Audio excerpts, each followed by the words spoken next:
I'm going to open it up.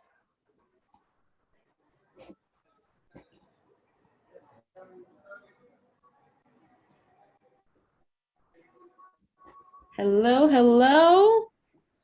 Welcome, everybody. Okay, welcome, welcome. So while I'm just going to do a little intro to the Nomadic Network, I would love for you to find the chat function and tell us where you're calling in from, what number event this is for you, and what you found so exciting about Scotland beyond bagpipes. We have Helen already with us, and obviously Matt is going to be running this book club, but if you could find that in the chat, that would be amazing. Just drop that in. Okay, I'm going to share my screen for a few minutes.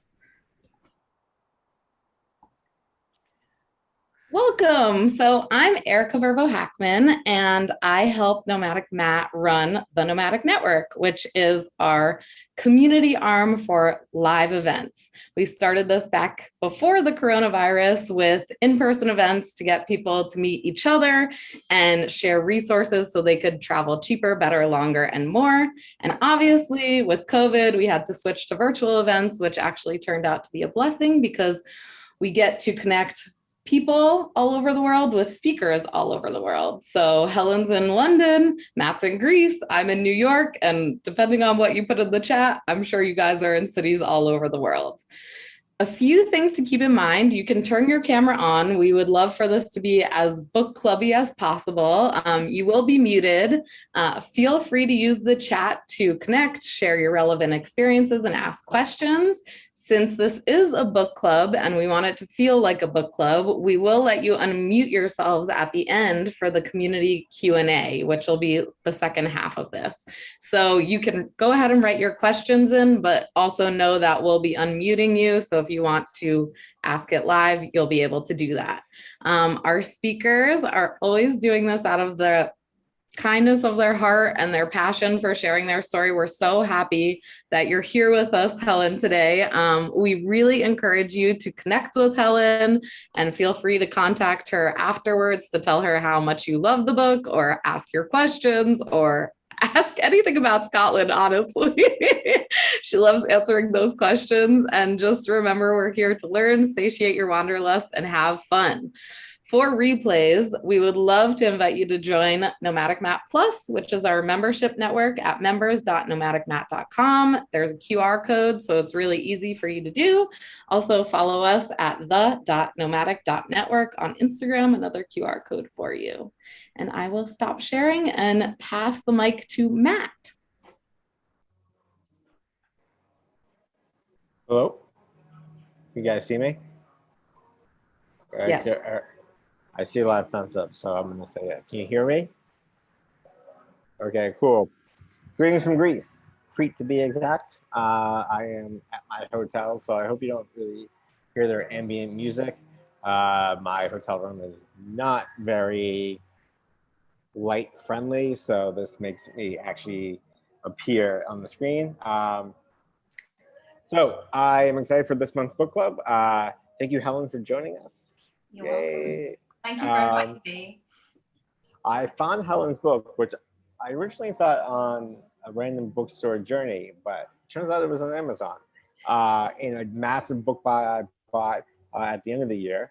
And it was selected to me because I just buy a lot of travel books, obviously, kind of my thing. And so I read it a few months ago, and as someone who loves Scotland, I was very excited to read it because I love all things Scotland. I've been many times, celebrated a birthday there, New Year's in Edinburgh, love Scottish whiskey. Give me that peaty Scotch all day, every day, and I am loving life. Today we have Greek wine, not as good. And so I was very, thrilled to read this book. And I actually had no idea of Helen before this book. And I was just very excited to read it. And I read it, and I found it very interesting and fascinating about places in Scotland and information that I didn't know about. And I love the fact that as a fellow travel writer in the UK, she talks about the fact that she has visited Scotland many times, but hadn't really traveled Scotland. And as a travel writer myself, I totally know that, like lifestyle where you're always on the road doing things, but you don't really feel you're really peeling back the onion in places because you're parachuting in.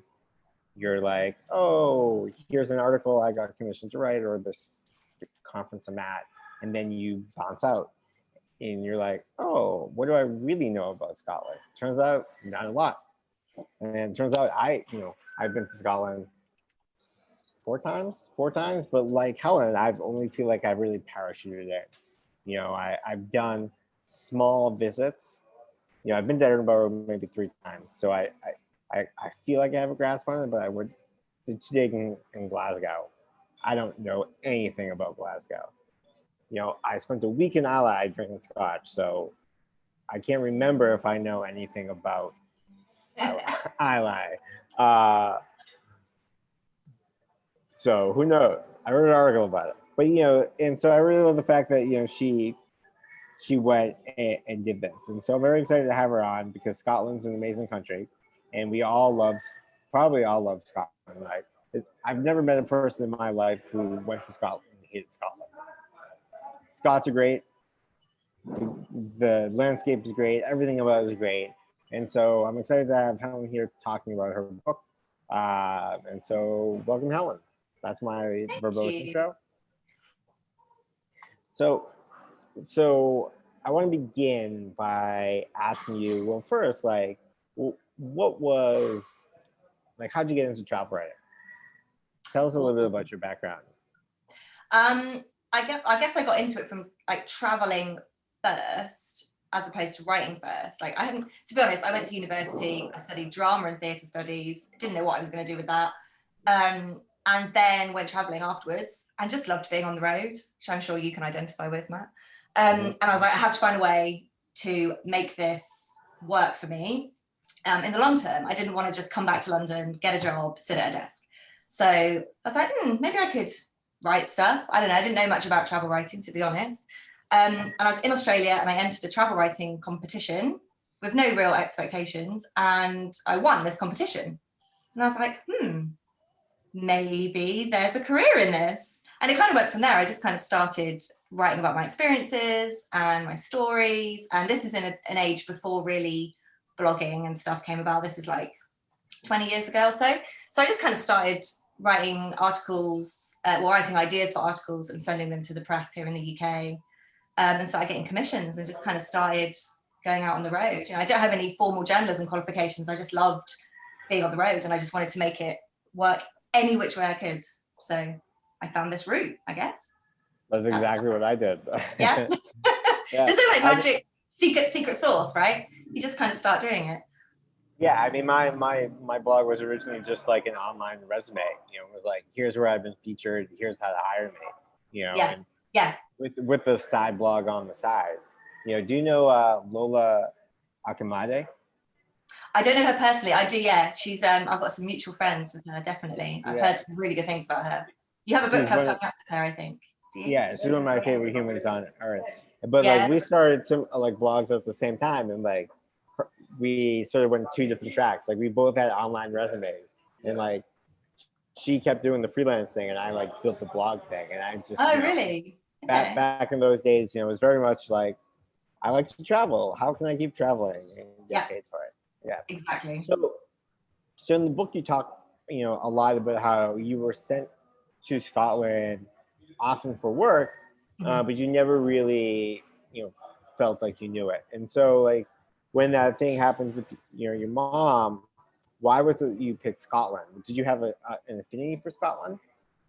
Yeah, definitely. And actually, in a way, that's kind of what the book tried to address, was why I had this like real burning thing about Scotland specifically.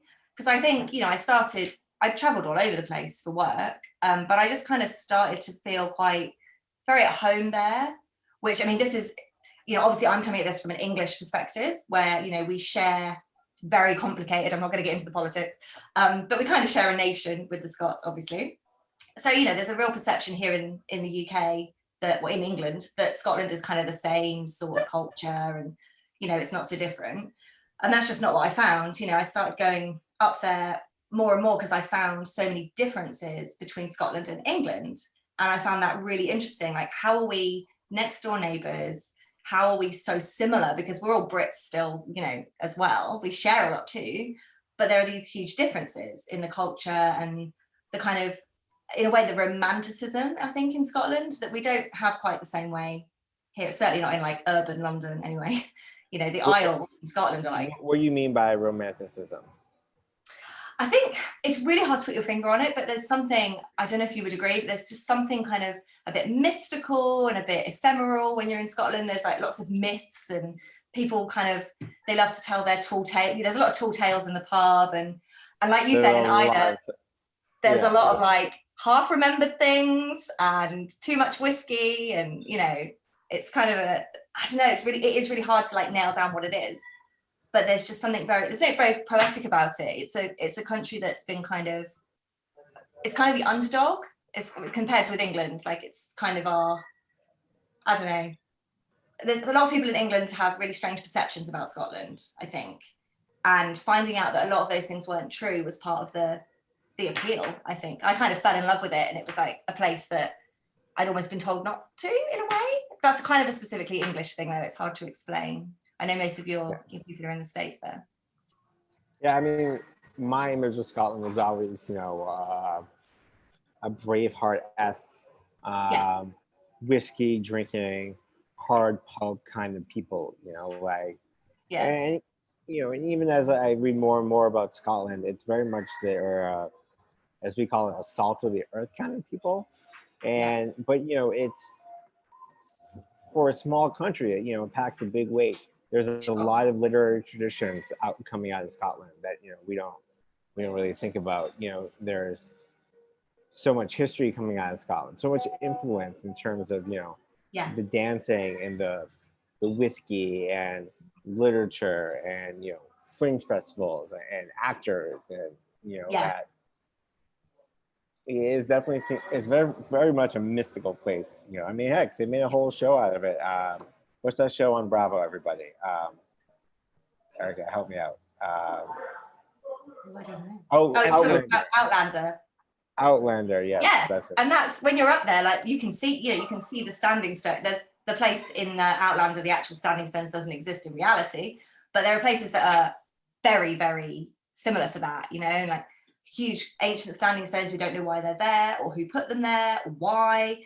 So that's kind of what I mean, I guess. There's a lot of like mists of time kind of history. And one of the things I found really interesting was that the more I found out about Scotland, the more I found, how many things were invented there, like the television and the telephone and tarmac, things that we live our lives with, but we didn't know they were Scottish, right? Probably. And yeah, like writers, musicians, artists who come out of Scotland who we didn't necessarily know were Scottish. And I think it's not a country that shouts about itself.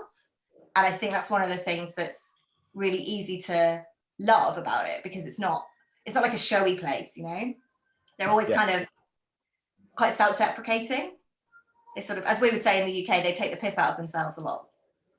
Yeah. They don't shout about their achievements. The Scots aren't people they're not a boisterous folk. They're very humble, So you go to Scotland, you're like, I'm going to do this massive drive around the country. How long does that drive take? Is it continuous? Because I know in a book it can be continuous, but a lot of travel writers actually break things up. So I'm kind of going to put you on the spot here and say, like, was it continuous? It actually was in this case, yes. I did 3 months solid, not driving on every day, but there was a lot of moving involved for sure. So I really ummed and ahed before I took the trip about how I was going to travel. And I would have loved to have gone by public transport in a way, because I think you meet people more easily and there's a lot of stories there, right? But I had to take my car because there's just, you need your, independence in a place like Scotland. You need to be able to you can't be hamstrung by like bus timetables. You need to be able to be quite like, free, I guess, actually, in your travels. So I did spend 3 months, but like a lot of moving on. So it was like a few days here, a few days there, a few days here, a few days there. And I did plan it before I went because there are ferries involved. It's also, it's not got the best infrastructure for travel in the sense that there aren't loads of places to stay once you get out into like the Highlands. So you kind of need to book in advance, and especially at the moment, like everyone's going there. It's very popular. So, when you imagined this book, did you have a singular goal in mind? Like, okay, I'm going to write a book about Scotland, and this is my theme. Because all travel books sort of have a message, right? There's this narrative arc. Yes. In some books, you kind of go and you plan in advance, or you just kind of do the trip and see what happens. What was your book thought process going into this? I wanted to understand it as a country, partly as a separate country from England, but kind of part of Britain. But I wanted to get, like I said in the book I wrote about this, that I, like you were saying, I went to places in isolation to do like an article on Edinburgh or on Islay or whatever. And I didn't have any sense of how it fit together as like a continuous place. And so I wanted to get under the skin of what is Scottish, as in different to what is English or European or anything else. Like, what is it about Scotland specifically that I'd fallen for? I'd already fallen for the place, right, before I went on this particular trip. Because I'd been like maybe a couple of dozen times before, but always on these short bursts. And so I really just couldn't answer this question. What is it about Scotland? Why do I love it so much? And why is it like calling out to me like the siren or something, that I felt like I really had to go there. And part of that was very personal because I had just lost my mum. And I think I kind of felt this pull to somewhere that was like an elemental landscape where I would be small in like a large landscape. So, huge mountains and huge lochs and the ocean and all these things that do make you feel kind of small and inconsequential, but like in a good way. Like I felt like I could recover better in the Scottish landscape, in an outdoor environment. There's just something really healing, I think, about being outside and about travel and about being in this huge landscape that's been there for, literally millennia. And, here are we, like these little specks of dust kind of thing. There was something quite comforting about that, I think. You never feel so small when you are around big landscape. Have you been to Patagonia? No, I haven't actually, but I can imagine a similar vibe, right? Yeah, when you're, whether it's like Alaska, Patagonia, Norway, Scotland, you have these giant mountains and impressive landscape. You really feel quite small. Yes. And so in your trip in Scotland, what did you learn? Like, what did you sort of figure out? What puts it all together? Like, if some people, maybe everybody has read the book. Maybe some people are making their way through it. But if you're like, this is Scotland, what is it that you took away from this experience? Like, you as a writer and just as a human traveler, like, what did you really like leave Scotland feeling like? I guess I learned a lot of things about Scotland as a place, and then also about myself, because it was such a personal journey. I tried at the end of the book to kind of tie that back together, and that was definitely the hardest chapter to write, because how do you sum up a country? How do you sum up a 3-month trip where, there were days when I was in Glasgow at a football match, and then there were days when I was like up a mountain on a tiny island, like population 45 or whatever. So it's really, really hard to tie it all together. But I learned a lot about Scotland, pure little facts. There's lots of stuff in the book about the history and certain people, like famous Scots, people like Burns. I definitely learned that Scots is a separate language to English. And I learned just so many stories about the country. It's really hard to tie it together as one thing, because I suppose the main thing I learned was that you can't do that. You can't pin it down. You can't tie it up in a neat bow, because it's got thousands of years of human history, and obviously prior to that as well, the landscape has a history of its own. There's just so much of it. There's still so much more to learn. I'm not done, basically. This is my first book about Scotland. I'm not sure it's my last, because I don't think I'm finished learning. You think you'll go back and 3 months is a long trip, but not like a long time to learn, to really feel about the place. Yeah, totally agree with that. Yeah, I would. Well, do you know, I have to say this comes down a little bit to the political side of. There's a very strong chance that Scotland will be an independent country in my lifetime. If that happens, I definitely would love to go and see how it changes if that happens. Like that's a huge question mark. That would be a great time to go do another travel book. In the world's newest country, that'd be great. Do you think even if Scotland doesn't leave the Union, you'll go back and write another book? Yeah, I think I would, definitely, because I mean, like I said, it was quite a personal journey anyway, and it was a bit tied up in the fact I'd just lost my mum. So going back another time, that's never going to be the case again. So I would be different. And I've actually, since I wrote the book, I've had 2 babies. So I really would like to go and take them and show them what a special place I think it is. So there's probably another whole book in that, right? Like there's just so many things I would love to, there's so much I had to leave out, basically, through the edit, so much stuff had to go. So there's a lot more. Could definitely, absolutely. I could probably write a whole series of books. Maybe I will. Maybe it'll inspire me. I mean, you should. And so what are you hoping that the reader really takes away from your book on Scotland? Are you even trying to inspire people to visit or have a deeper understanding of the country, or both, or maybe just sort of understanding more the traveler's journey? What should be the main takeaway for people reading? I feel like the main thing is I would love people to want to go.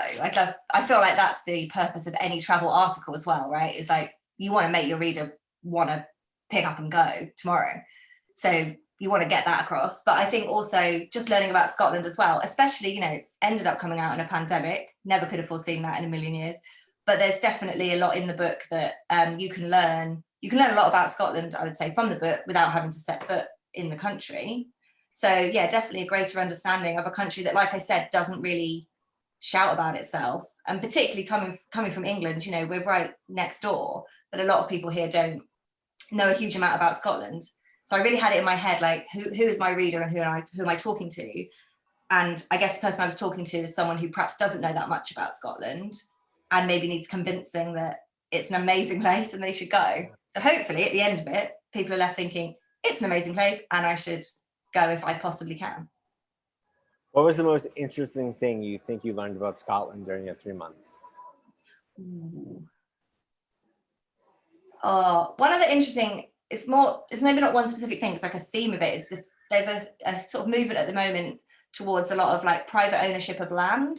So there are islands that are buying their own landscape from, some traditional, there's a lot of Scotland is privately owned by a very small number of individuals. A surprisingly small number of individuals. That was interesting in itself. But there are communities like the island of Eigg, for example. They bought their own island from the laird or whoever it was that owned it before. That's fascinating to me that people are taking such control of their own destiny, their own landscape, their own place. So they pulled the money together, bought the whole island from themselves, and then gave it basically to posterity. They're like, here, it's ours now. No one can know. Yes, and then a lot of that is often about attracting new people to come and live there, because one of the things about the Highlands is that it's so sparsely populated.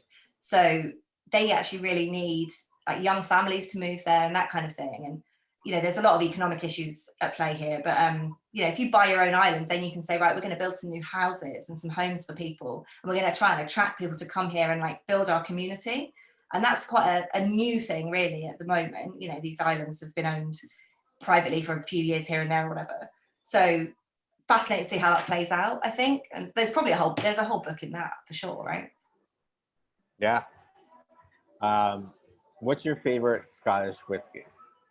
In the book, you talk about how you like Scotch. And so as someone who likes Scotch, I want to know. Well, so it depends, right? What for? So if you want one that's really widely available, it's in most pubs in the UK, then Lagavulin 16, because it's just everywhere. So it's easy. It's fantastic whiskey from Islay, from Lagavulin distillery. You probably went there, Matt, when you went to Islay, that distillery. I don't know if you remember. You said you maybe don't remember. Yeah, I actually like Lagavulin 8 and Lagavulin 10 because they're peatier. Okay. The smoother they get. So I really like that campfire. Yeah. But Yeah, you see, I love also, Talisker as well from Sky. That's really good yeah, too. and you mentioned you meant like Talisker, so I was like, oh, okay, that's good. Talisker 10 is, Yeah. you not go wrong with And that. that's really widely available as well. That's a good Yeah. one. Because there are some like amazing, really rare ones, but I mean, getting hold of them in the first place is tricky, and then maybe it's going to cost you like $100 for like a nip. So yeah, Lagavulin and Talisker are great ones, and actually some of the Lafroigs are really fiery as well. Again, really widely available. Eric, you type in Lagavulin. I actually don't know how to spell it. Do you want me to type it in here? Hang on a sec.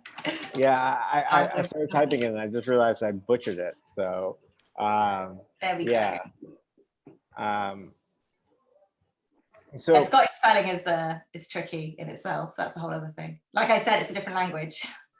So you're driving around. We've read your book. You're inspired. What travel advice would you have for folks visiting Scotland? Like three, like, hey, listen, if you're going to Scotland, know these three things before you go. Okay, the main thing is to allow more time than you think you need. Because even people here in the UK, here in England, will be like, oh, I'm going to go for like 2 days and see this huge area. I'm like, you literally can't do that. You need to allow, I would say, you want to spend a couple of weeks at least. And even then you're going to have to define like the area you want to see. Because one of the things I think to know about it is that, our roads over here in general are not as big as like the roads you might be used to in the States or somewhere like that. Very windy, narrow little roads, allow lots of time. But allow lots of time as well, because there's a lot of things to stop for, is the other thing, I think a lot of people make the mistake of being like, okay, I'm going to fly into Glasgow and I'm going to drive to Skye. That's a 5-hour drive. So partly people are often aware of that, but also there's so many places to stop on that 5-hour drive, right? And you don't want to be feeling like, okay, we can't stop because we need to get there. So just allowing a ton of time, definitely, as much as possible, and trying to not see too much in that time. But also I think the food, there's a real perception that Scottish food is not maybe amazing, but actually it's a complete fallacy. Like they have such fantastic produce, great seafood, great meat as well, great beef and venison. So seeking out local food and asking local people, okay, where should I go? Where's good to go for dinner? Or what local whiskey distillery is there I'm not going to have heard of? Because there's so much of this stuff. You really need to ask, like, when you're there, ask, the person you get chatting to in the pub or something that's going to be your best tour guide for sure. And I guess also, as I was saying earlier, traveling independently where possible, definitely. A lot of people make a bit of a mistake, in my opinion, of going on like a tour where they're kind of led around by the hand. And I just think there's no need to do that. Scotland's such a friendly, welcoming, warm place with people who want to help you to discover it. So get out there and speak to people and do it, on your own 2 feet sort of thing. I think the whole, well, actually not England, because England actually has good transport, but Ireland and Scotland, they're road trip countries. Like you don't want to be like, you want to get in a car and stop at like at these castle ruins, at this lock, at this overlook. Like, yes, there's so much hidden shit in both those countries that like. Yeah, I totally agree. Exactly that. Yeah. Like, because they have such a, like, I just remember driving around Ireland and it's just like, you're like, oh, look at this little town. Oh, there's a castle here, and it's like abandoned. No one's told you about, right? It's just like hiding there. Yeah. Like no one local's like, oh, I gotta go to the amazing castle. They're just like, oh yeah, there's some stones on the hill or whatever.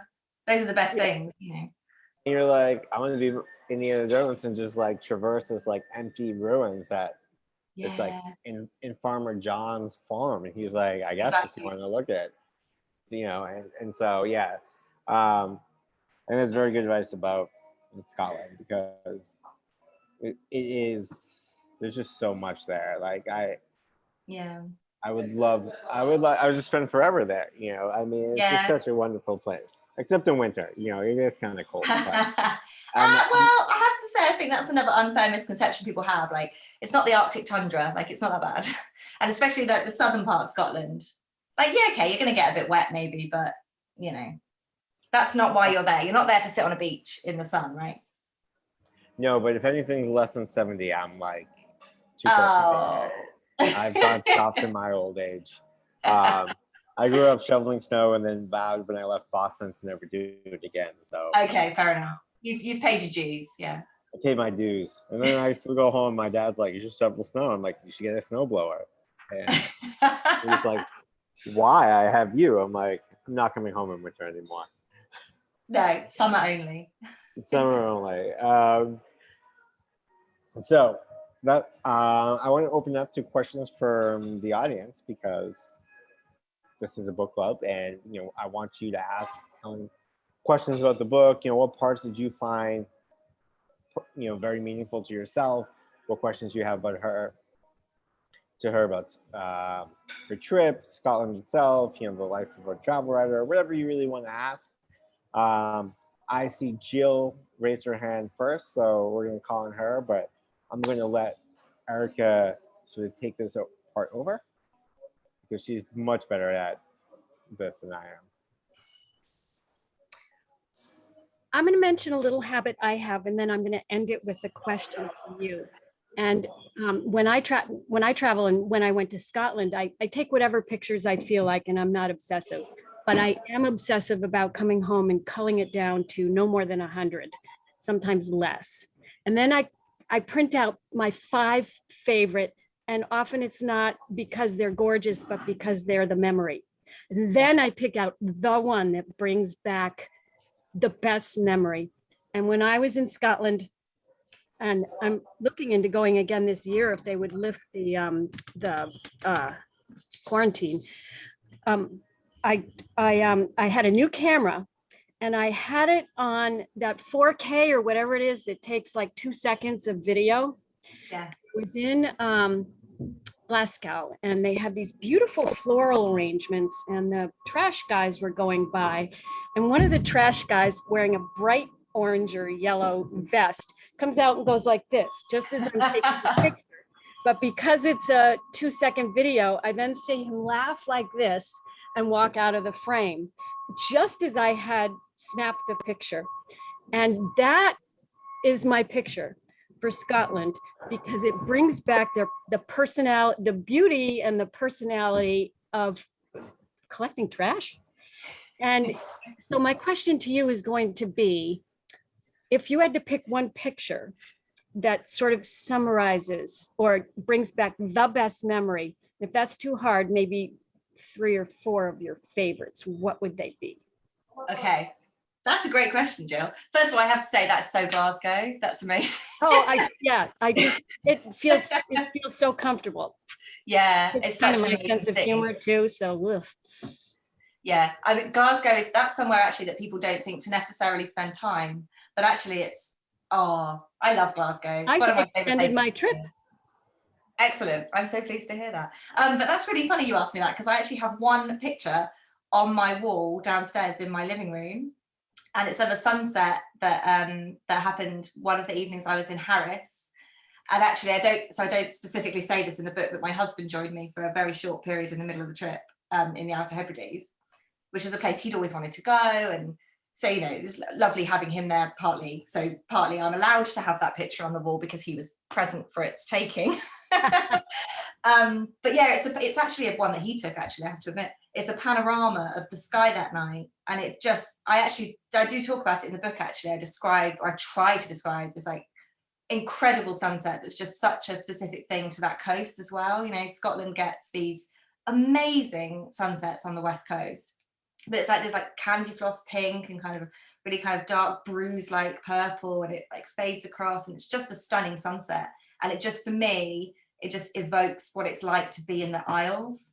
And for me, as much as I try and I love the whole country, and I always want to push it as a whole place, but the islands, the Hebrides, they're somewhere that gets into the soul, I think.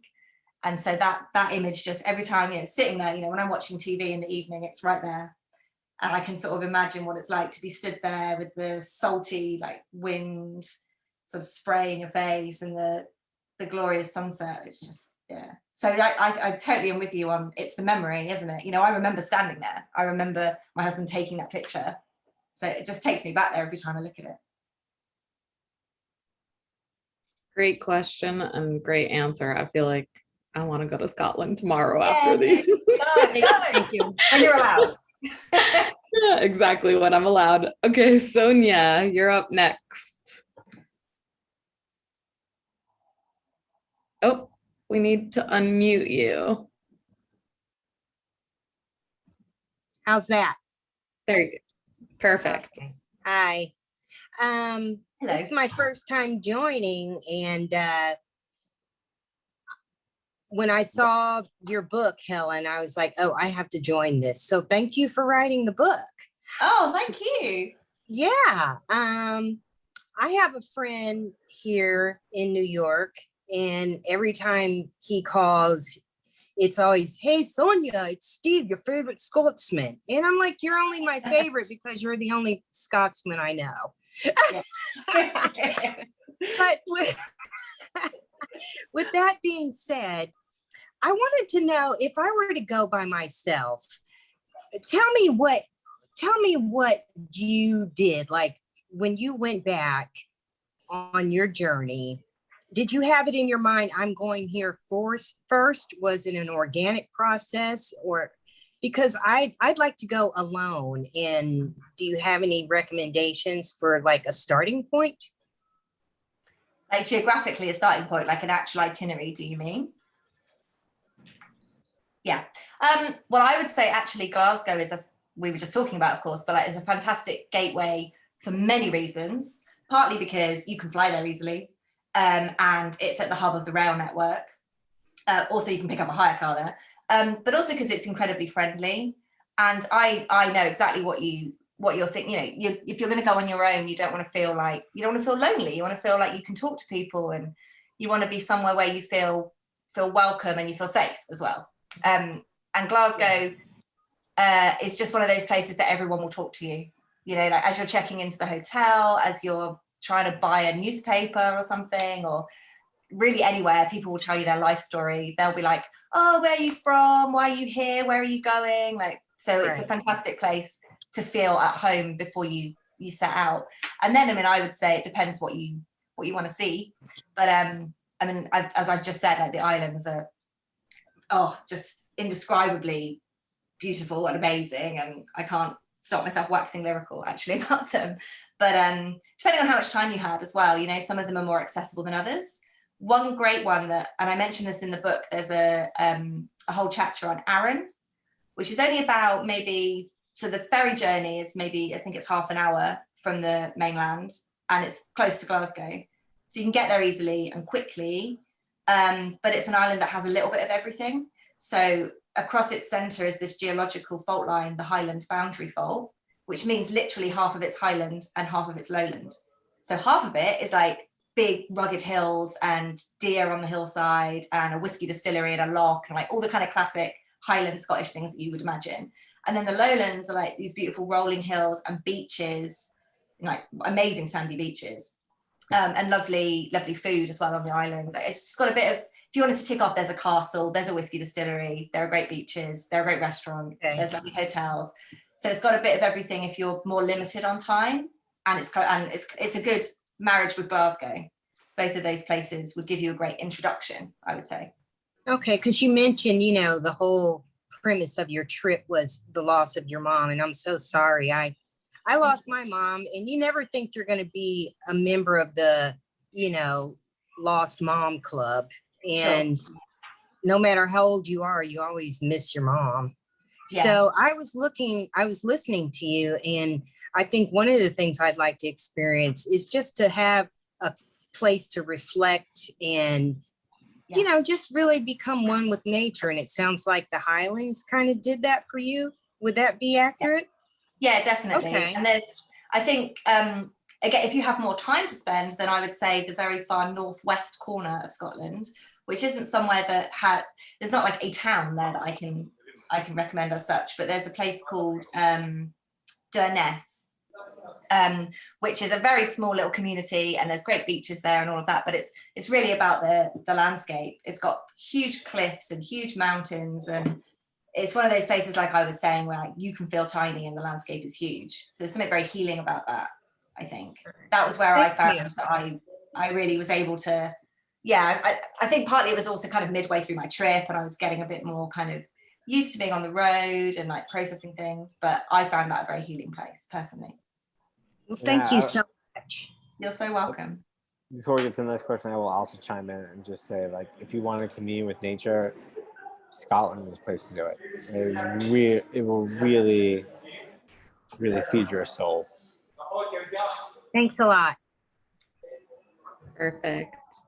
Next, we have Susan. Go ahead and unmute yourself. Hey, thank you, Helen. I'm really enjoying your book. I've got a ways to go, but it's amazing. I'm supposed to go to Scotland in the fall with my daughter. We'll see if that happens. She's been many times. So my question is about food. Like most people or many people, food's a big part of my travels. Yeah. And I know you write about food and the local produce. My daughter wants me to try haggis. She hasn't convinced me yet, but Yeah. yeah. Tell us a little bit about, sort of just picking your favorite food memories from Scotland, whether it's a pub or something roadside, or a little bit about what memories of food in Scotland. That would be great to hear.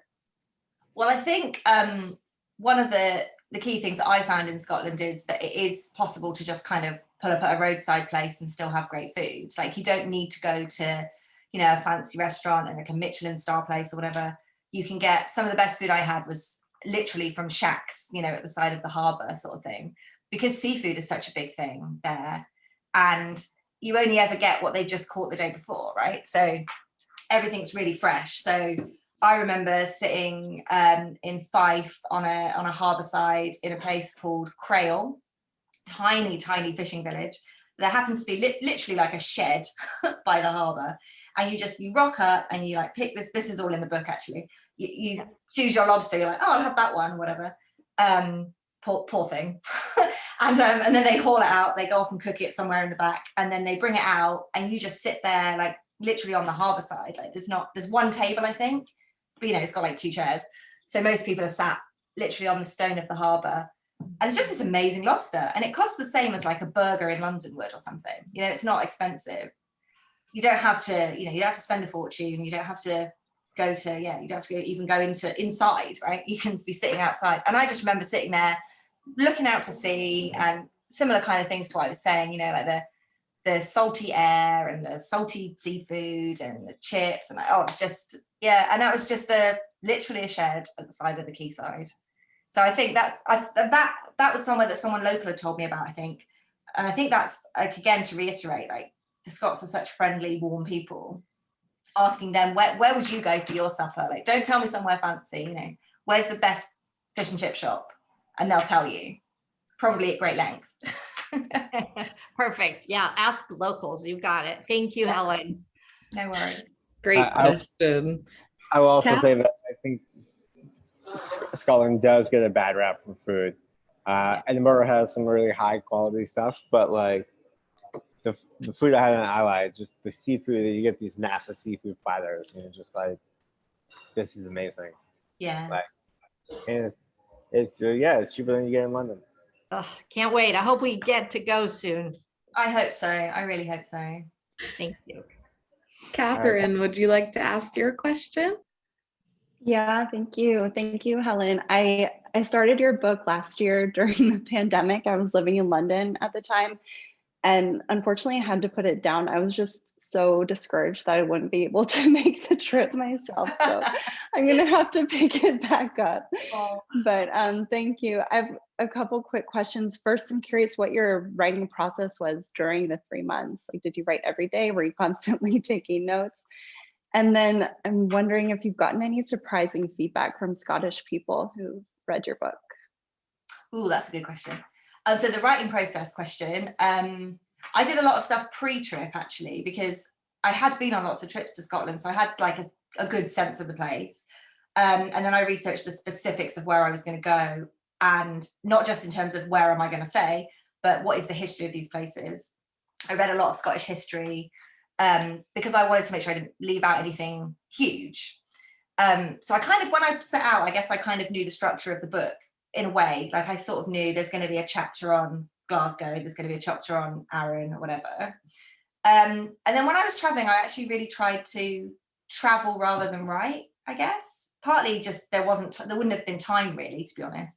You know, I covered so much ground that I think if I'd then tried to write every day, I would have lost too much time to that. So I took a lot of notes. But one of the things I do actually, to be honest, in terms of taking notes, is taking a lot of photographs. So, you know, photographs I might actually use as a photograph, like I was saying about the sunset, but also pictures of like, some weird things I've taken pictures of, like signs and menus and like little notes on gateposts and stuff to remember like detail about a place, like names of places. Scots and Gaelic are very difficult languages. So, you know, spellings and things I like fastidious about that.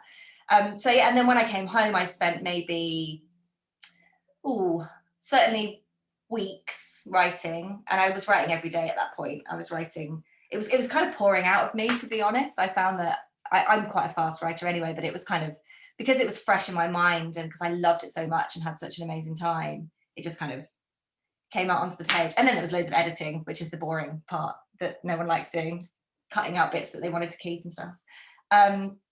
Yeah. And I've forgotten your other question now. What was your second question? Any feedback from Scottish people? Of course, sorry. I was rambling on there and totally forgot. Well, actually, I was really worried about that because there is an interesting relationship between England and Scotland. And I was worried that I didn't want to seem like this English person has come here to tell us about our country and tell us how it is, when what would she know? So I tried where possible to quote Scottish people directly in the book rather than saying what I felt about something. And as I said, I was fastidious about spellings and facts and figures and stuff, where as much as I could be, because I feel very sensitive to that, because I think that there's a lot of not necessarily bad meaning, but there can be a lot of kind of riding roughshod over things that are Scottish, because it has been kind of the underdog country in the UK. Yeah, so I was a little bit nervous about Scottish people reading it. I was terrified that they would hate it, but actually I've had really positive feedback, and I've had a lot of people say, you know, that there were things in the book they didn't know about Scotland, and that it's inspired them to do more traveling in their own country. Because I think we're probably all guilty of this. We don't travel as much often at home as we do when we go abroad. We often, you know, you miss the things that are on your doorstep quite often. So I think quite a lot of people have felt like, oh, there is actually more to my local area than maybe I imagined, which has been, that's just been lovely feedback to get. And I've also found, actually, I've had quite a few people who I didn't really know were Scottish. They live here in England, but they perhaps were born in Scotland or have Scottish parents or some connection like that. And they're like, oh yeah, I used to go to that place, or I used to go on family holidays there. And it's amazing to see it written about, because a lot of parts of Scotland really haven't been actually written about that much, because they're so out of the way in theory. So yeah, actually I'm still waiting for my first, you know, cantankerous Scottish reader to tell me I've got something wrong. I'm sure it'll happen. Probably on Facebook. Twitter, right? All right, Rick, you have the last question.